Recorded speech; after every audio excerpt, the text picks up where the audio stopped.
Sugar Ray Leonard spent the better part of 2 decades in the ring, winning titles in 5 different weight classes. Won his first WBC title in the welterweight division back in 1979. 10 years later, making his final WBC title defense against Roberto Duran in the super middleweight class. As we're pleased now to go face-to-face with the 6-time world champ, who will be calling the Keith Thurman-Danny Garcia welterweight unification bout for CBS on Saturday night, and you know all about it, facing off with Tommy Hearns, right? Okay, back in 1981. What is special about 2 champions meeting to unify a title? You know, Hannah, that is the ultimate competition. When 2 guys are about to get into the ring and people don't know who's going to win. They have a favorite, but they don't know who's going to win. That's what we have here once again. Your legendary fight, that fight, a 14th round knockout. When you think back on all the memories of your career, what's the first thing that bubbles to the surface when you think about that particular fight? How close I felt to death. Muhammad Ali told me years ago, he said when he fought Joe Frazier the 3rd time, he felt so close to death. And I didn't quite understand that. But what he meant was, because I experienced that, it's like going 15 rounds back in the day and behind on the judges' scorecards after 12 rounds, sitting in my corner. It's over 100 degrees in the ring. My left eye's closed shut, and I'm exhausted. But I get this question: you want to get up and win?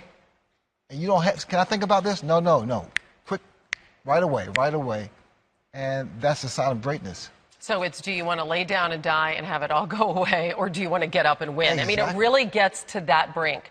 And you were telling me in the break that you could actually look at yourself in the mirror and tell whether you were going to win or lose a fight. What were those moments like? They were scary. I mean, thank God it didn't happen often, 3 times. And I look in the mirror, and if I see Sugar Ray Leonard, the fighter, I'm okay. I can beat Mike Tyson. But if I see Ray Leonard, the civilian, I'm in trouble. And I walk towards the ring, Hannah, and people say, Sugar, go. I say, you have no idea what's on my mind. And I'm saying to myself, can we postpone this for a couple of days? Because the next day I'll be okay. You know when you don't have it. I know when I don't have it. So these 2 guys, they both come in undefeated, Thurman and Garcia. When you're in the analyst chair, right, are you going to be able to tell, looking at them, what kind of night they're going to have?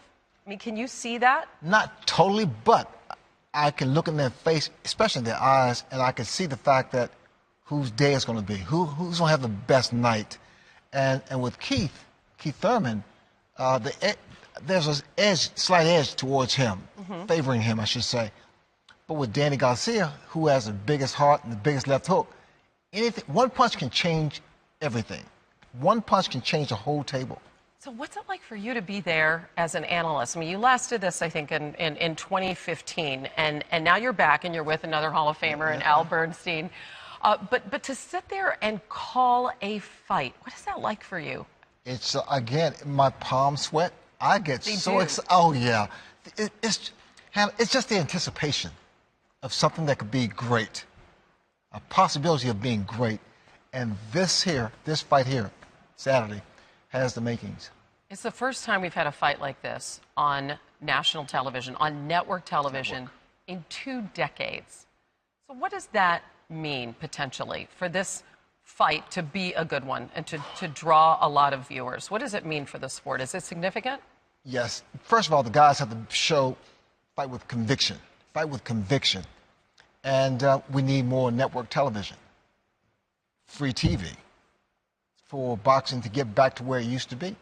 I mean, there are a myriad of reasons that people have given for that not being at the level that it used to be. One of those, of course, is MMA. And we've had all this talk of Conor McGregor perhaps stepping in the ring with Floyd Mayweather Jr. I know you beat his dad back in the day. But what would that mean? Do you think that that's something that would be taken seriously? Is that something that you approve of? What are your thoughts? It's not that I don't approve of it. I mean, it's entertainment. But it's not boxing, because could it happen? Yes, it could happen. Depends on the fight. I mean, it's going to be boxing, or it's going to be martial arts. Whoever, if it's boxing, Mayweather wins big time. If it's martial arts, McGregor, for sure. The last time I saw you, we were in Louisville. And yeah, Muhammad Ali had passed, and you just referenced him earlier in the conversation. What was that like for you? It was such a remarkable day. I was so sad, but I was so blessed because Muhammad Ali was he was like my mentor, my friend. Without Muhammad Ali, if there was no Muhammad Ali, there would be no Sugar Ray Leonard. That's how much he meant to me. Well, it was important to share that day with you. It's been great sharing a few moments with you again, and good luck on Saturday night. We look forward to seeing you on CBS. All right. Sugar Ray Leonard, prime time. Thank Doesn't you. get any better than that.